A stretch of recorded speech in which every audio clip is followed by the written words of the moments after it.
تأكيد شديد ان مصر دائمة وآبدة ابد الآبدين، ابد الآبدين. مصر مصر مصر.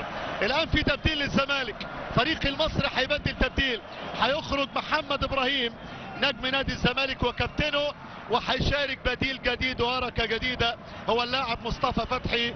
زي ما قلت لحضراتكم نجم الكبير اللي اول اسم هيفكر فيه محمد حلمي في هذا المساء هو مصطفى فتحي، وحسام غالي هو احد الاوراق اللي ممكن يبتدي يفكر فيها المدير. ضغط الزمالك يحتاج التكايه بتاعت محمد حلمي، الزمالك يحتاج التكايه بتاعت محمد حلمي. وادي محمد ابراهيم خارج زعلان، طبعا خارج زعلان بتبديله محمد ابراهيم، طبعا لانه عاوز يلعب اكتر فتره ممكنه في لقاء الكلاسيكو. واللقطه دي المخرج ما بيعديش حاجه، اخراج ونقل وحاجه.